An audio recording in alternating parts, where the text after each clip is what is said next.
So exactly once. It's sort of a unicorn of distributed systems programming. If it's real, it greatly simplifies the task of application writers, since we can assume that they will see every message, once and only once, every piece of data, without repetition. There would be no need to worry about message loss and rebroadcasting or other recovery. No need to worry about deduplication. If messages are exactly once, and hopefully they are also properly ordered in time, so there'd be no need to worry about reordering. But that isn't really strictly required for exactly once. Theoretically, and you can Google this, it is impossible to achieve exactly once 100% of the time in the general case. But you can always construct, because you can always construct failure scenarios. However, it is possible to a very high level of accuracy and tolerance in more specific scenarios to achieve this goal. So our speakers today will briefly, within 11 minutes each, explain how their systems based on Kafka, Heron, and Apex achieve this goal. Each of our speakers will have 11 minutes to make their case, and roughly my 2-minute introduction, that'll give us 35 minutes of presentation, and we'll have 5 minutes at the end for questions. So in order, here are the speakers today. Jun Rao is co-founder of Confluent. Previously was at IBM's Almadine Research Data Center and LinkedIn, where he led the development of Kafka. He is the PMC chair of Apache Kafka. Karthik Ramasamy is the co-founder of Streamlio. Did I pronounce that right? Yes. Okay, I've meant to ask beforehand, sorry. Previously, he was at several successful big data and distributed systems startups, and most recently at Twitter through an acquisition, some of these. He is the co-creator of Heron, a second-generation rewrite of Apache Storm. And Pramod Immaneni is lead architect at DataTorrent and a PMC member at Apache Apex. Previously, he was co-founder and CTO of Leaf Networks, which was acquired by Netgear. I'm going to start. I'm going to talk about how Kafka achieves this exact once semantic. So just a quick intro. So a lot of people probably know about Kafka as a pub subsystem, but Kafka actually has a stream processing library called KStream. So this is how you use it. It's pretty simple. You basically have a topic, and you can build a stream on top of it. And after that, you can apply one of those like 20 to 30 primitives we have built into the stream processing library to do simple things like filtering, projection, maybe a little bit aggregation. You can do other things like joining. Once you're done, you can decide what to do with that stream feed. One of the things you can do is just to publish back to Kafka. So that's actually pretty common workflow. So there's some benefits with Kafka Stream. One is it's pretty integrated with Kafka. Another thing is it's really designed as a library, so can easily integrate and embed that within your application. So that's what Kafka Stream does. Now, if we abstract that out a little bit, right, essentially this translates into this simple diagram, which is the flow would be you have a source topic, you have to read it in, and there's a processor application, right, that processes it, doing something with the input message, and eventually have to publish back to Kafka. Right? So that's the flow that we'll be focusing on today. So we can see what are the problems we have with respect to exact once delivery and what can do to improve it. So if you're not very careful, there are actually quite a few places where duplicates can be introduced in this flow. So let me give you a couple of examples. The first example is what happens when there's like some failure on the server side. So if there's a temporary failure on one of the brokers, what's going to happen is the publisher will get an exception, a potential, and an error, right? So what the producer library today will do is to retry on those failures. So that's actually one place where duplicates can be introduced. So the following slide just shows you a little bit how this happens. So let's say you have this producer which is trying to send this message, right, with a key value A and B, and the leader broker gets it and will append that to his local log. So now everything is fine. But let's say just before the leader tries to send back the acknowledgement to the producer, the server died or the leader changed, right? In this case, what happens to the publisher is the publisher will get an error. Now, when the publisher gets an error, it's not super clear what happened to the previous write to this publisher. So it could have been successfully written to the log, which is in this case, but it may not. So because the producer doesn't really know which is which, in order not to lose any messages, the simple thing is to just retry it. So it will retry the same message again in the hope that it doesn't lose it. But in this case, the previous write actually succeeded. So the leader, of course, doesn't know about this. It will just append the same message again. So now you can see a duplicate has been introduced to the log. Right? Once the duplicate is there, it's going to be hard to fix it downstream for all the downstream applications. So that's source number one. Okay, so the second potential source of duplicates is on the processor side. So what happens if the processor fails? So if you look into it, what the processor does, at any particular moment, the processor may be doing any one of the three things. It may be writing something to the target topic. It may also be trying to advance the offset for the source topic and maybe save it. It may also be in the process of updating some states. For example, if you're computing aggregates, like doing some counts, the counts or the aggregates has to be constantly updated. So if the processor fails, you may fail in the middle of any of those three steps. Now, when the processor comes back, you have to recover it to the point where all the three states are consistent. So if you can't do that, then maybe some of the data is already leaked out into the topic. If you can't take those back to reset your states, then of course the recovery logic may need to republish some of the messages, which could also introduce duplicates. So that's sort of the second source where duplicates can be introduced. Now, how do we solve this? The way we solve this in Kafka is through these two mechanisms. To solve the first part of the problem, what we did is we introduced a new idempotent producer to avoid the duplicates during the retry on the publisher side. So I'll talk a bit more how we did that. To solve the second problem, one thing we observe is for all the three things that the processor did, as I illustrated in the previous slide, they can all be turned into eventually some writes to one or more of the Kafka topics. So the writing to the output, that's already to a Kafka topic. Kafka already uses an internal topic called offset topic to managing the offsets and store the offsets. So the management of offset essentially translates to a publishing to an internal topic in Kafka. If you use the stream processing library, the library actually manages all the internal state for the aggregation for you. And every time the state is updated, we actually store the updates reliably in the change log topic. That's also internal topic to Kafka stream library. So if you look at this, all the three things eventually just translates to writing to a Kafka topic or partition. If we can solve the problem by making the writes to multiple Kafka topic partitions atomic or nothing, then we have to solve the problem, right, with the exact ones for the second problem.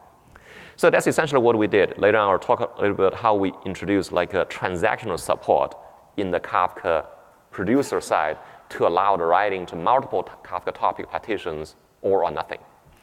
Okay, so let's talk about the first part first. So how do we solve the first problem? This is the idempotent producer. So let's walk through the same scenario again. So again, the producer is trying to publish a message with a key and a value. The difference here is now the producer is going to carry over a sequence number for every message it's trying to send to the server. This sequence number is generated on the producer side, and it's ever growing, it's monotonically increasing, it's consecutive. When the reader received this message and the sequence number, it will write both the message and the sequence number reliable into the log. So now the server actually knows what's the last sequence number that's received from a particular producer. Now let's say if the same problem happens, the leader failed or the leader changed, and the producer gets an exceptional error. Now the producer will try to do the same thing, try to resend. But notice that when it resends, it will resend message with the same sequence number. That's actually sort of the unique identifier, right, for this message. Now, when the leader receives it, the leader actually, since the leader stores this sequence number on the server in the log, it actually is able to do a little bit of dedupe. It will say, oh, have I seen this sequence number or not? In this case, it has. So it actually will reject that message without duplicating the data in the log, and instead send a sort of duplicate signal to the client. So the producer knows, okay, the data is safe. It's a duplicate. So that's sort of solved the first part of the problem through the idempotent producer. Now let's walk through the second part of the problem, which is how do we make the writing to multiple topic partitions in Kafka or nothing? So the way we do that is to introduce essentially the transactional producer. So we added a few APIs that allows you to facilitate that. Now it's the same producer. if you want to start using the producer in a transactional way, the first thing you do is to talk to a transactional coordinator and give it your transactional ID as depicted here. So the transactional coordinator is sort of picked as one of the brokers, and it's made highly redundant in case the coordinator, one of the coordinator fails, there's a logic to be able to elect another one. So it can continue with where it's left off. The coordinator also has a commit log. This is also important. This is a transaction log. It's actually using one of the internal Kafka topic to store a lot of the critical state information that the coordinator needs to know. So in case one of the broker fails, there will be another broker can take over and replay all the transactional state information to recover the transactional coordinator to be back into the state that it was previously at. Okay, so that's the first step. When you initialize the producer first find the coordinator and initialize it with its transactional ID. The second step is now the producer needs to publish some message, right? Potentially to some topic partitions. Before you can write to a topic partition, the first thing the producer has to do is to tell the coordinator that it's about to write this to this topic partition. Once the coordinator receives it, it will remember this information and commit that to its local transactional log. That's the second step. After that, the producer can now publish messages, right, to various topic partitions, in this case, the 3 separate partitions. At this point, the messages are not considered committed, so they won't be exposed to the consumer. So you have to close the transaction by either committing those messages or abort those messages. If you commit those messages, the messages will be exposed to the consumer. If you abort it, the messages will be ignored. Okay. So let's say in this case, the producer wants to commit a message. So we'll first tell the coordinator is about to commit, and the coordinator, of course, will remember that, and then the coordinator will add those commit marker to each of those 3 partitions that marks the completion. After that, the coordinator will say, okay, the commit is done because everything is written to the individual partitions, and it will again act back to the producer. Okay. You can also do the equivalent of aborting. So that's actually one of the ways you can do to avoid duplicates if you are failing in the middle of the processing. Okay, so once this is done, okay, we did a little thing to the consumer so that the consumer will only read data that's committed.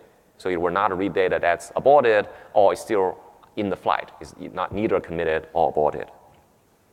Okay, so now how do you use it? The way you use that is pretty simple. If you use that in the Kafka Stream library, there's only one configuration you need to change.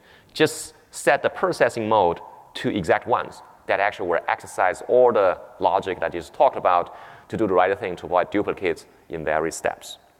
Okay, so that's pretty much an overview of how Kafka did the exact ones processing. If you're interested in finding out more about Kafka, we do have Kafka Summit conference that's coming up in the next year. These are the dates and the locations. I'm not sure if you want to address the question now. I'll save it to the end. Save it to the end. Okay, let's save the question to the end. Right. So first requirement is addition of exactly one should not impact the performance of the existing at least one's functionality and at most one functionalities, because a lot of topologies use it. And the resource consumption for existing topologies should not change, because then people will end up going and retuning the topologies, which is a huge nightmare, because 60 teams you have to go around and changing the stuff is not a good idea. Then the state store support for exactly one should be flexible enough to have different kind of storage. So sometimes people wanted to use cache, sometimes people wanted to use log-like storage, and sometimes people wanted to use storage based on key value stores. So, and also we should be able to support topologies of various sizes. So we have topologies running on 1 containers, to topologies ranging to 600 to 700 containers. So there is a huge gamut. So let's look at the spectrum of how exactly once, or what are the 2 broad approaches where exactly once, or how exactly once is done. One is optimistic, go as fast as you can and assume failures are rare. And pessimistic, assume failures are the norm and be pessimistic about it. So the exactly ones are semantics with optimistic approaches. It uses distributed snapshots. I mean, you inject markers into the topology, And these markers, as it snakes their way through around the topology, individual spouts and bowls and all the various processing elements. So essentially, everybody takes some kind of a checkpoint on those the component. Then once the checkpoint itself, then kind of a coordinator comes in, and the individual processing components tell them that my checkpoint is successful. The moment everybody says it's successful, a globally consistent checkpoint is taken. And so, which means essentially your topology has completed the checkpoint. So that is the globally consistent state is returned into some stable storage, either probably some kind of a zookeeper or even Hadoop or any other storage that you might think about it. So what are the advantages of optimistic approach? It's minimal overhead, and marker tuples are once set in a set interval. You can inject at the rate at which you want it to do, and you might want to be careful about it, because if your state that is being returned itself takes time before the other interval starts, then you might not be able to do it. So there is some trade-off that you have to adjust. So state snapshotting happens in parallel, because everybody is writing parallelly to the storage. As long as you have a high storage throughput, you're good to go. And there's no central locking, so to get a distributed snapshot. And of course, minimal storage overhead, because state per processing node per interval, then it can be cleaned up after a certain amount of time, because you can keep how much globally consistent checkpoint that you want to keep, and you can keep those only. You can kind of do a garbage cleaning of the storage as well. So what are the disadvantages? Recovery is global, because whenever any failed component, you roll back the entire state of the topology to last global checkpoint. So if our checkpoints are pretty far enough, then you might have to redo a lot of work. And so then all components should stop processing and revert to a previous state, so which is kind of like pausing the topology at that point. So scale issues. So will it work for like 700, 800 containers? Might not, because of the fact that the bigger the topology gets, the probability of failure increases, because of the fact like it's 700 containers could be distributed in 700 machines. So the highly likelihood of failure increases. So in that case, the topology will never progress, because of the fact that it keeps rewinding itself. So the next approach is pessimistic approach. So at each processing stage, you record all the incoming tuples before they are processed, and record all outgoing tuples after they are produced. So then you have to maintain watermark to determine which tuples have been processed and which have been consumed. So markers on both the sender side and the receiving side. So let's look at what are the advantages of pessimistic and disadvantages of pessimistic. So recovery is local, which means like individual operator can recover themselves. So other components are not affected, but it scales in depth and size. The bigger does not affect the topology progress, because it can keep progressing. But what are the disadvantages? Latency will be very high. If you are interested in a low latency streaming, pessimistic approach is not a good idea. It might even lead to a few seconds.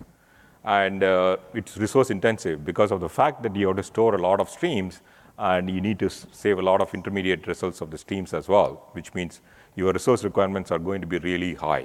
So sometimes even for a topology as large as 100 containers, you might even have storages of several terabytes of storage that you might require. So it needs a high throughput and a fast and durable storage in order to accomplish this, so that you can keep the latency to a minimal extent.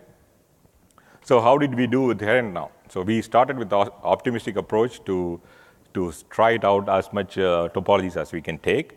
So the way we have done it is, because of the extensible Heron architecture, all we did is to add something called a checkpoint manager process within each container. So the Heron has already the notion of containers, what you call container 0, which is the master container. The other containers are data containers. All we did is add a checkpoint manager into each container.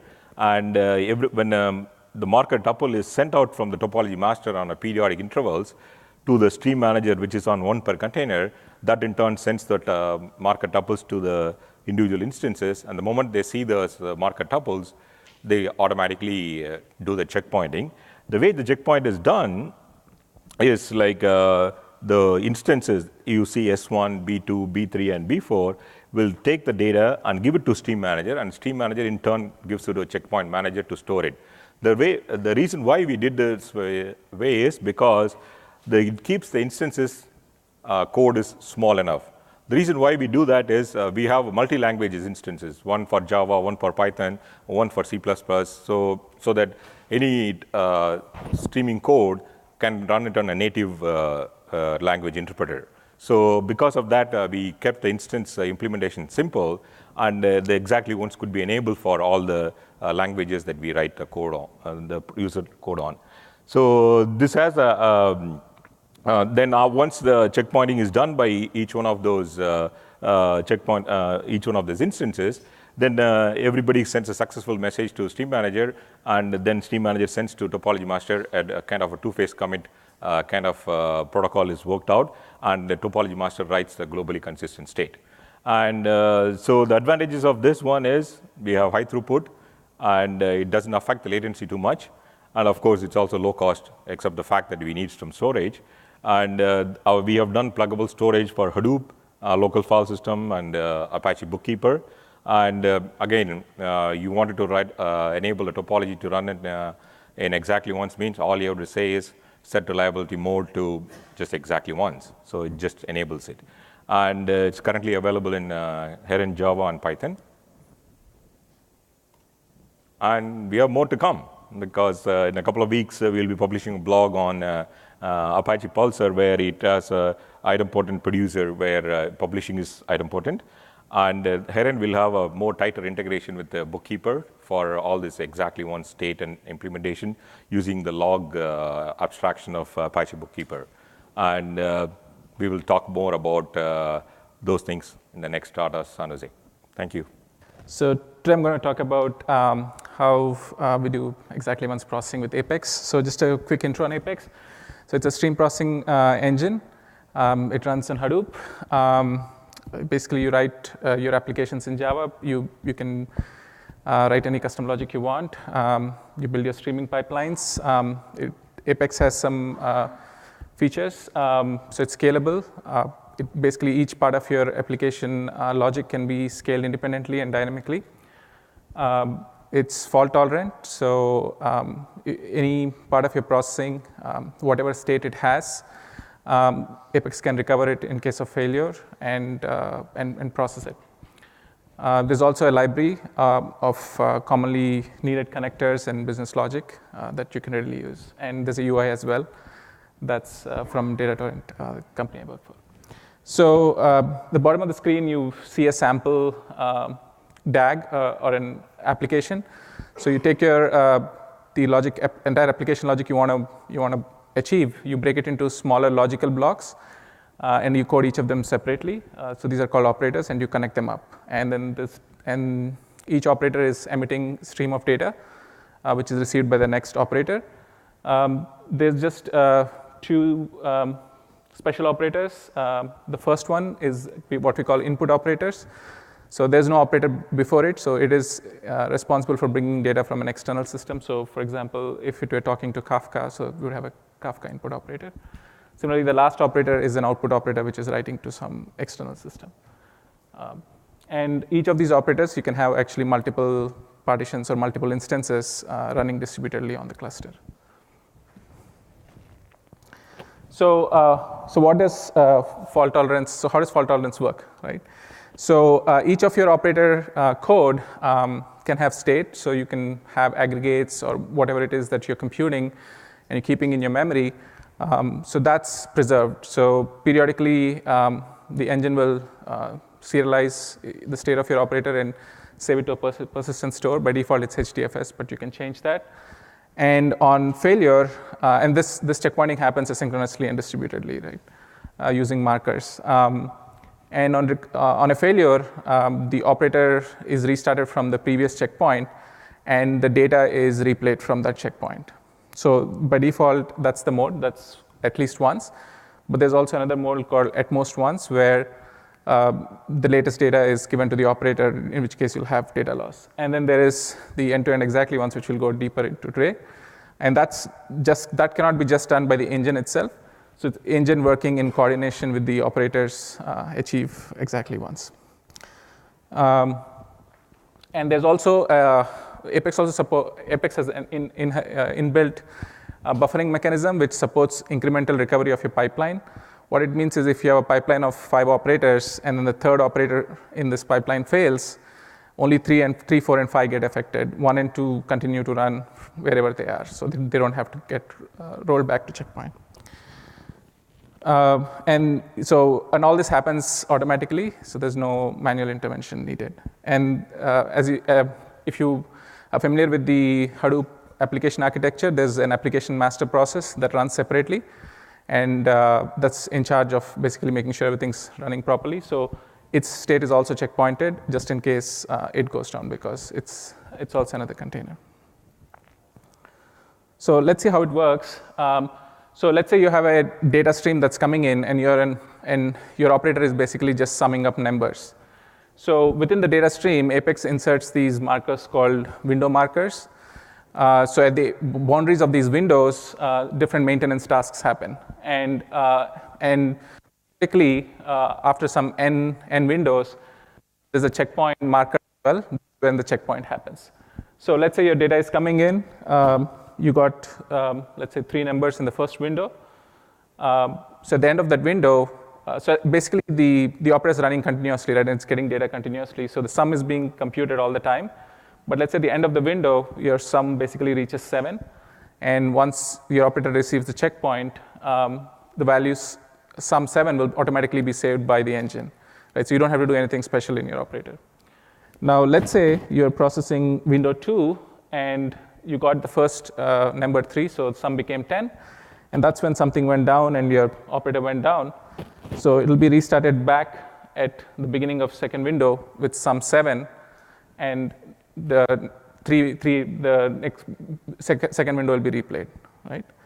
So what this guarantees is no data loss while processing, right? Because you're kind of going back to a previous state, and it's basically reprocessing data from there.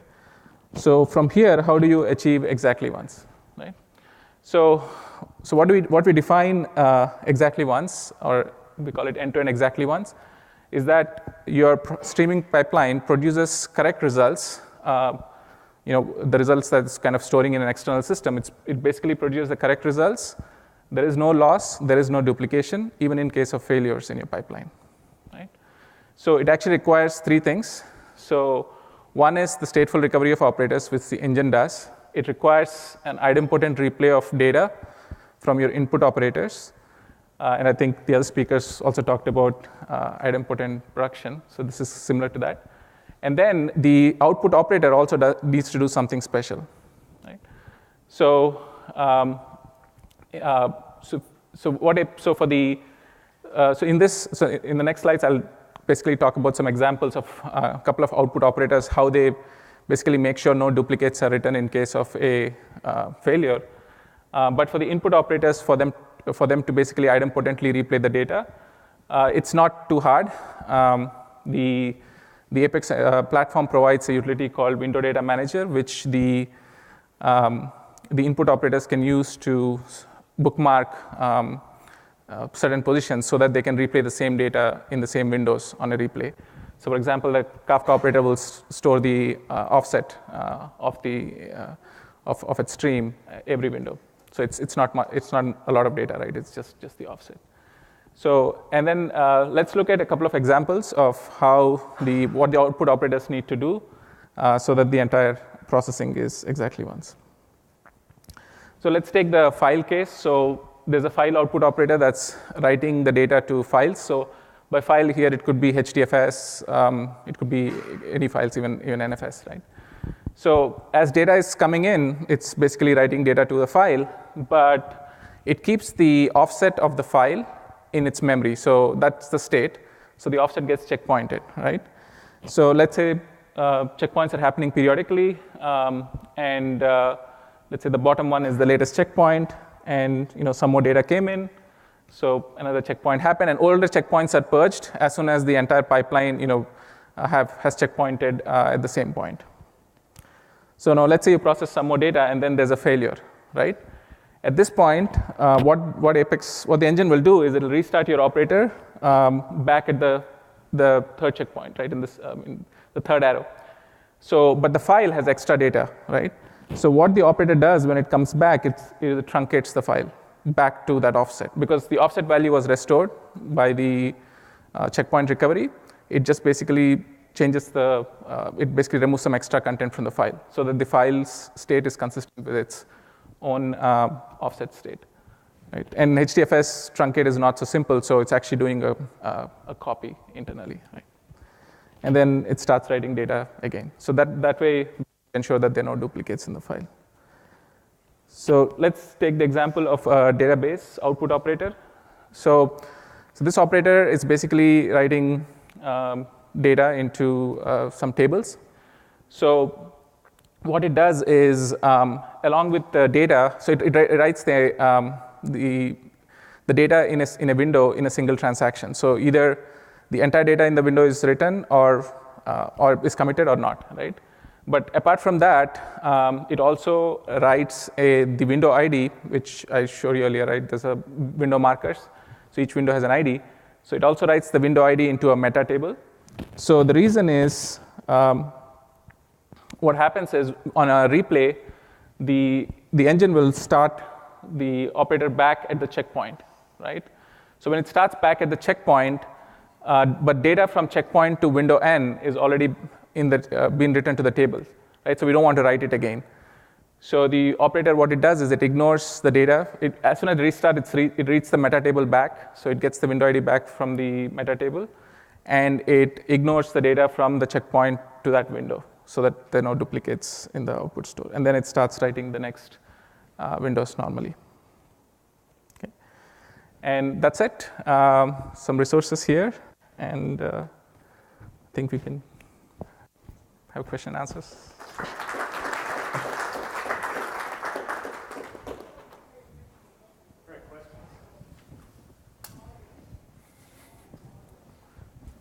Which one?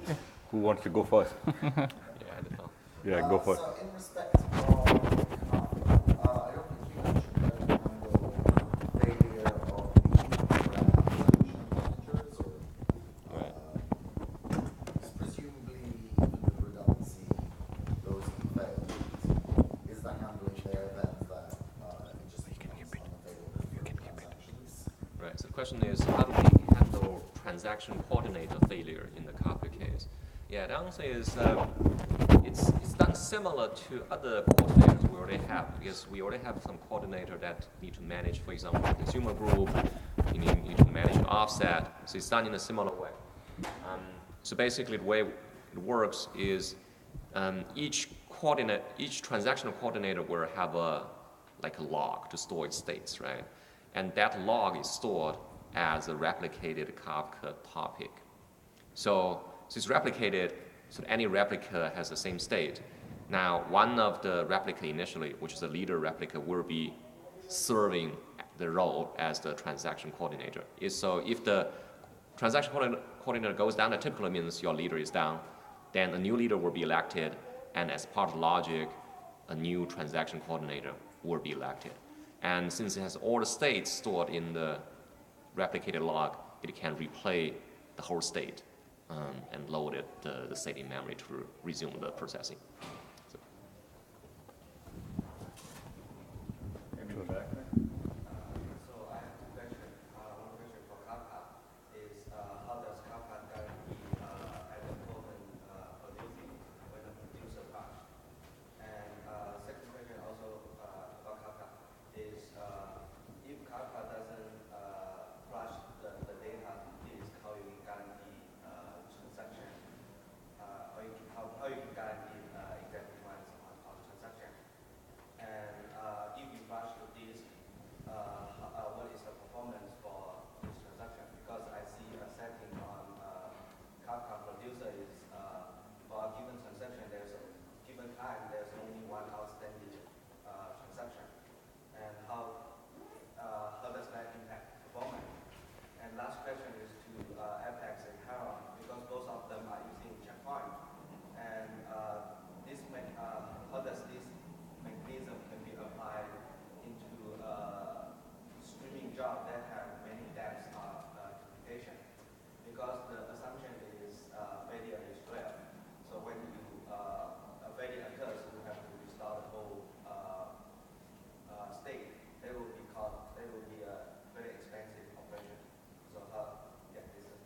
Yeah, so let's start by answering the Kafka part. Yeah, both are good questions. So the first question is, what happens when the producer fails, which I didn't cover? So the way you typically recover from this is the producer will be used as part of the sort of a transactional producer, which is used in the streaming library. So when you fail, essentially, it's like your processor in that picture fails, right? So of course, and what we have is then you may have some message published by that producer, but those messages won't be committed as part of the transaction. So then whoever takes over as the recovery process will have those aborted and then reset again. So that's how we deal with producer crash. It's the same as how the processor crash. Okay, so for the second question is, how do we flush data, and what if, and since we don't really flush data on every message. So a lot of that is just build up. So there are a couple of things on that. One is, for performance reason, it's definitely beneficial not to flush on every message. So that's why by default, we only flush periodically on the server. But there is redundancy built in, so we guarantee every time a message is acknowledged, it's actually replicated into multiple servers. So you can see it's in multiple servers' memory. So as long as you don't have like a correlated failure, then just failing of individual machine is fine because you have other machines that has the data, but it's just in memory. Then from there, we can recover from the state. So that sort of gives you the durability guarantee, also gives you better performance. So that's sort of the high-level trade-off. So I can take the second question. So the optimistic approach of doing distributed snapshots works well in reasonably small cases, small topologies, and medium-sized topologies. So when you go to larger topologies, there's a lot of consideration you have to take into account. One is how much data it is producing. I mean, there are three different types of topologies that you can think about. One is what we call as a fan-in topologies, where the data input is very high, and as the processing is happening, the data size is reducing. Then there is called fan-out topologies, which is just data input is small, but it's continuously increasing. And then there are other type of topologies where they take the data in and they fan out, do a high fan out, then do fan in, because essentially like if you're doing some real-time BI kind of where you break it up into dimensions and all, right? So when you look at this one, for larger topologies, for fan-in topologies, we might be able to use the pessimistic approach reasonably well. So that's why another reason why Heron, even though has done the optimistic approach right now. So when I said more to come, we are doing a pessimistic approach as well, where the data could be stored as a log streams into the bookkeeper itself. And so then each operator can be locally recovered without having to depend on the global recovery. So that allows the users to pick, depending upon the size of the topology and how their environment looks like, they can choose one of the approaches. Of course, there are trade-offs between each approaches, whether latency is a requirement in your case versus the throughput is a requirement. And there are a bunch of trade-offs that you have to take into account before you can say which approach to use. But the intention is the Heron, once it finishes the second approach as well, then you have both approaches, then user is free to pick up whatever they want to. So with Apex, so like I mentioned, there are a couple of things, right? So first is you don't have to restart your entire pipeline from checkpoint. It's only the affected part, right? So the operator or the processing piece that fails, and it's downstream. And secondly, when these things restart, they are recovering state, and Apex doesn't save data, right? It's only state. And for most applications, the state is small. It's not as big as the data. But there could be certain business logic you do that has large state. For example, you're doing dedupe, right? So you have to preserve some identity of the old data, and if you're doing over a large period of time, that can grow. So for that, we provide ways to do incremental checkpointing and incremental loading. We call it managed state. So essentially, you're not keeping everything in memory at the same time. So it's like some sort of caching approach. Well, I think we're out of time, so let's thank our speakers one last time.